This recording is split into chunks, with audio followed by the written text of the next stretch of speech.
आइए दोस्तों 12 तारीख के लूसेंट टारगेट का 100 क्वेश्चन देखते हैं। पहला क्वेश्चन हो जाता है, अर्जुन पुरस्कार पाने वाली प्रथम महिला कौन थी? तो वह थी एल लैम्सडेन, जो 1961 ईस्वी में मिला था उनको हॉकी के लिए। वहीं कर्णम मल्लेश्वरी भारत की प्रथम महिला कांस्य पदक विजेता है ओलंपिक में।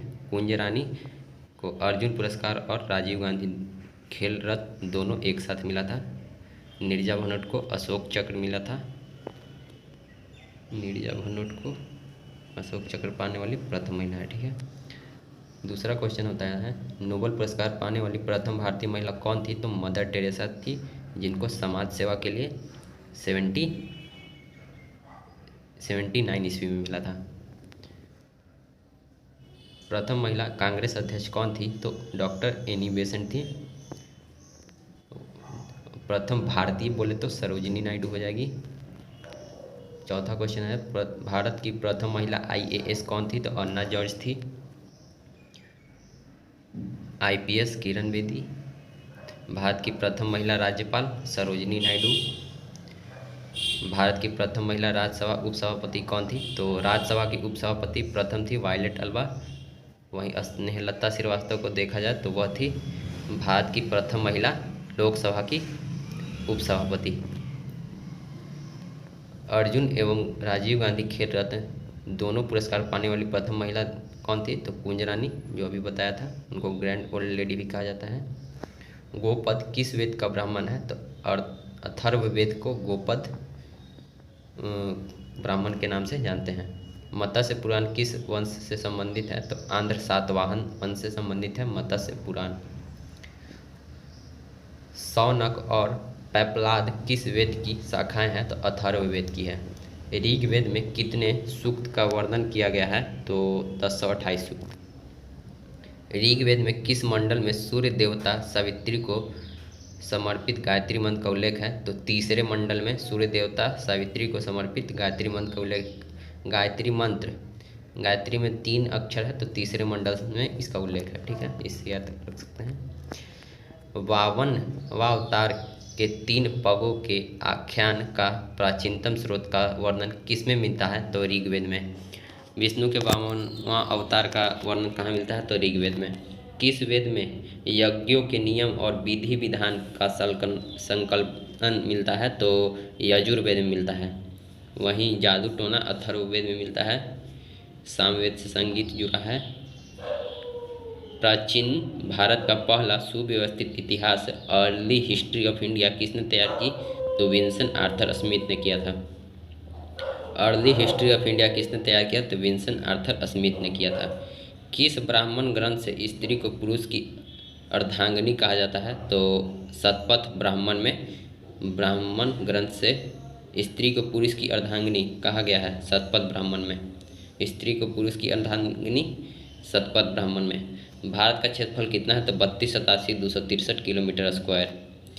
भारत की मुख्य भूमि की तटीय भाग की लंबाई है 6100 किलोमीटर। वही संपूर्ण भूमि को बोलो तो 7516.6 किलोमीटर।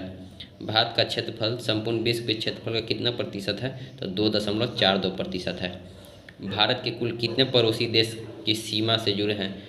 तो पड़ोसी देश 17, जिसमें 15 राज्य है तथा 2 यूटी है।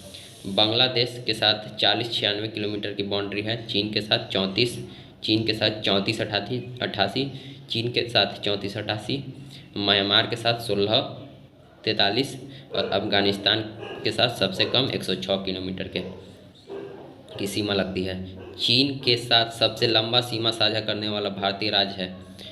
तो पहले हुआ करता था जम्मू कश्मीर, लेकिन अब हो गया है अरुणाचल प्रदेश। अगला क्वेश्चन है, भारत का सबसे दक्षिणी बिंदु इंदिरा पॉइंट कहाँ स्थित है? तो बृहद निकोबार में है।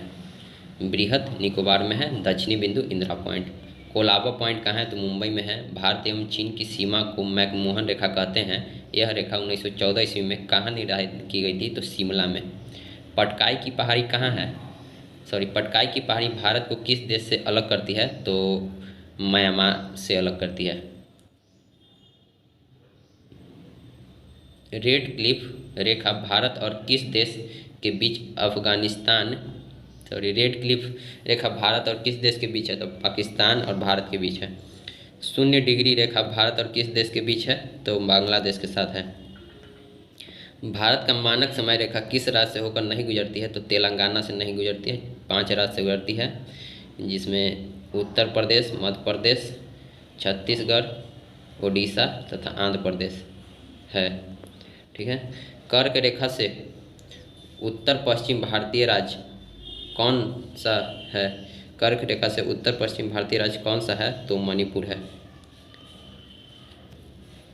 उत्तर प्रदेश राज्य सीमा कितने राज्य या केंद्र शासित प्रदेश से लगा हुआ है? तो टोटल 9 से हो जाता है, जिसमें 8 राज्य है, 1 केंद्र शासित प्रदेश है। सर्वाधिक लंबी तटरेखा वाला भारतीय राज्य है गुजरात का, 1600 समथिंग हो जाता है इसका। बांग्लादेश के साथ अंतर्राष्ट्रीय सीमा नहीं बनाता है कौन? तो नागालैंड नहीं बनाता है। जयलेपला दर्रा का निर्माण किस नदी से हुआ है? तो तीस्ता नदी से।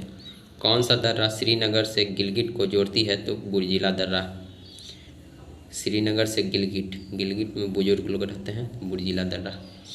तुजू दर्रा किस भारतीय राज्य में स्थित है? मणिपुर का तुजू दर्रा फेमस है, आपको पता होगा। जीवित जल पुल किस राज्य में स्थित है? तो मेघालय में है। बारालाचा दर्रा किस राज्य या केंद्र शासित प्रदेश में स्थित है? तो हिमाचल का रोहतांग, बड़ा शरारती से याद रख सकते हैं। बारालाचा दर्रा हिमाचल प्रदेश में है। दीफू दर्रा किस भारतीय राज्य में स्थित है? तो अरुणाचल प्रदेश में है। अरुण ने बीज बो दिया, इससे याद रख सकते हैं। नाक जलाशय जयलेपला और नाथुला सिक्किम में है, ये याद रख सकते हैं। किस अधिनियम के तहत केंद्रीय प्रशासन की नींव रखी गई? मतलब कि भारत में ब्रिटिश लोग केंद्रीय प्रशासन करने लगे 1773 के एक्ट से। किस अधिनियम के तहत कंपनी के कर्मचारी को निजी व्यापार करने और भारतीय लोगों से उपहार व रिश्वत लेना प्रतिबंध किया गया? तो वही 1773 के अधिनियम से। कलकत्ता उच्च न्यायालय की स्थापना कब हुई? तो 1774 ईस्वी में हुई थी। किस चार्टर अधिनियम के तहत नियंत्रण बोर्ड के सदस्यों तथा कर्मचारियों का वेतन आदि को भारतीय राजस्व से दिया जाने लगा? तो 1793 के चार्टर से। 1793 से नियंत्रण बोर्ड के सदस्य तथा कर्मचारी का वेतन भारत से दिया जाने लगा। ठीक है। किस अधिनियम के तहत ईसाई पादरियों को भारत आने का सुविधा मिला? तो 1813 के अधिनियम से। कलकत्ता उच्च न्यायालय के मुख्य न्यायाधीश कौन थे? तो सर एलिजा एम्पे थे। वहीं चैम्बर्स, लिमेंस्टर और हाइड ये सब अन्य न्यायाधीश थे। किस अधिनियम के तहत गवर्नर जनरल की परिषद में विधि सदस्य के रूप में चौथा सदस्य को शामिल किया गया? तो 1833। किस अधिनियम के तहत गवर्नर जनरल की परिषद में विधि सदस्य के रूप में चौथा सदस्य को शामिल किया गया? तो 1833 ईस्वी में के अधिनियम से। भारत में दास प्रथा का उन्मूलन डेविड एटनबरो के समय 1843 ईस्वी में हुआ था। 1834 ईस्वी में प्रथम विधि आयोग का गठन किया गया, इसका अध्यक्ष कौन थे? तो लॉर्ड मैकाले थे। किस अधिनियम के तहत गवर्नर जनरल की परिषद की विधायी एवं प्रशासनिक कार्यों को अलग कर दिया गया? तो विधायी और प्रशासनिक दोनों काम अलग अलग होगा 1853 के अधिनियम से। किस अधिनियम के तहत भारत में मंत्री पद की व्यवस्था की गई? तो मंत्री पद की व्यवस्था 1858 के अधिनियम से किया गया। मंत्री पद बना 57 के क्रांति के बाद 58 में। ठीक है। विभागीय प्रणाली का प्रारंभ किसके द्वारा किया गया? तो लॉर्ड कैनिंग के द्वारा विभागीय प्रणाली का प्रारंभ किया गया था। Lord Canning. विभागीय प्रणाली रोने लगा लॉर्ड कैनिंग। विभागीय प्रणाली के लिए काने लगा Lord Canning. East India company को औपचारिक रूप से भंग कर दिया गया 1884 ईस्वी में। किस अधिनियम के तहत अप्रत्यक्ष चुनाव प्रणाली की शुरुआत हुई? तो अप्रत्यक्ष चुनाव प्रणाली 1892 ईस्वी के अधिनियम से। मार्ले मिंटो सुधार अधिनियम कब पारित हुआ? तो 1909 ईस्वी में। भारत एवं ब्रिटेन के सभी संवैधानिक प्रयोगों में से सबसे कम समय तक चलने वाला अधिनियम कौन सा है? तो सबसे कम समय तक चला था 1909 का मार्ले मिंटो सुधार अधिनियम। मूल मात्रकों की संख्या 7 है। कैंडेला किसका मात्रक है? तो ज्योति तीव्रता का। प्रकाश वर्ष किसका मात्रक है? तो दूरी का। बल का सीजीएस में पद्धति में मात्रक होता है डाइन। बल 10 के पावर 5 डाइन होता है 1 न्यूटन के बराबर। दूरी मापने की सबसे बड़ी इकाई है पारसेक। एक पारसेक में 3.26 प्रकाश वर्ष होता है। सर्वोच्च न्यायालय के मुख्य न्यायाधीश कौन थे? तो अभी है 48वें या 49वें नंबर के हैं एन वी रमन्ना। ठीक है। भारत के महालेखा नियंत्रक कौन है? तो सोनाली सिंह है, जो प्रथम बनी है महिला में।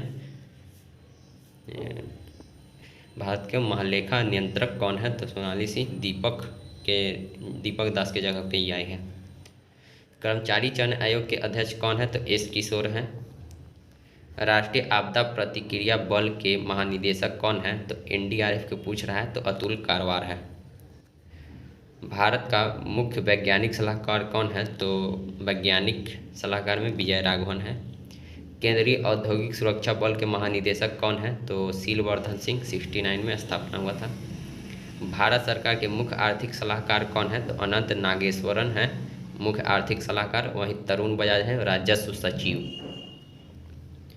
भारत के मुख्य निर्वाचन आयुक्त कौन है? तो सुशील चंद्रा हैं।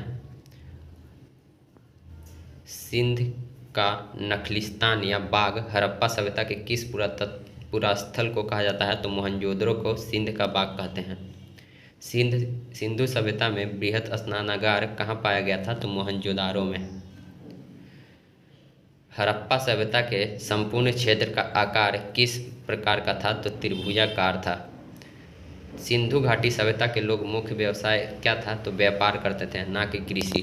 सिंधु घाटी सभ्यता वाले लोग ज़्यादा व्यापार करते थे, कृषि वगैरह नहीं करते थे। हड़प्पा वासी किस वस्तु के उत्पादन में सर्वप्रथम थे? तो कपास के उत्पादन में। सिंधु सभ्यता का पतन नगर कौन था? तो लोथल था। इसी को गोदीबारा भी कहते हैं। पैमाना की खोज ने यह सिद्ध कर दिया कि सिंधु घाटी के लोग माप और तौल से परिचित थे। यह खोज कहाँ हुई थी? तो लोथल में हुई थी। किस पदार्थ का उपयोग हड़प्पा काल की मुहरों के निर्माण में मुख्य रूप से किया गया था? तो वह था 1 मिनट 80 के बाद यह गड़बड़ हो गया। तो क्वेश्चन था कि किस पदार्थ का उपयोग हड़प्पा काल की मुहरों को निर्माण के मुख्य रूप से किया जाता था? तो सेल खड़ी का। सिंधु घाटी के लोग मेसोपोटामियाई रिकॉर्डों में किस शब्द का प्रयोग किए गए हैं? सिंधु घाटी के लिए मेसोपोटामियाई रिकॉर्डों में किस शब्द का प्रयोग किया गया है? तो मेहुला का। किस पशु के अवशेष सिंधु घाटी सभ्यता से प्राप्त नहीं हुए हैं? तो शेर का अवशेष नहीं मिला है। हड़प्पा कालीन स्थलों में अभी तक किस धातु की प्राप्ति नहीं हुई है? तो लोहा की नहीं हुई है। हड़प्पा के काल का तांबे का रथ किस स्थान से प्राप्त होता है? तो तांबे का रथ तैमाबाद। हड़प्पा के मिट्टी के बर्तन पर सामान्यतः किस रंग का उपयोग किया गया था? तो लाल रंग का। सिंधु सभ्यता की मुद्रा में किस देवता के समतुल्य चित्रांकन मिलता है? तो आद्य शिव का। सिंधु सभ्यता की मुद्रा में किस देवता का समतुल्य चित्रांकन मिलता है? तो आद्य शिव। निम्नलिखित में से कौन सा एक मिश्रण नहीं है? तो ग्रेफाइट एक मिश्रण नहीं है। निम्नलिखित में से यौगिक कौन सा है? तो अमोनिया एक यौगिक नहीं है। निम्नलिखित में से यौगिक कौन सा नहीं है? तो अमोनिया एक यौगिक नहीं है। निम्नलिखित में से रासायनिक यौगिक कौन सा है? तो अमोनिया। निम्नलिखित में से यौगिक कौन सा है? 88 नंबर है, अमोनिया है। निम्नलिखित में से रासायनिक यौगिक कौन सा है? तो रासायनिक यौगिक है अमोनिया। पदार्थ का परमाणुविक सिद्धांत सर्वप्रथम जॉन डाल्टन ने दिया था।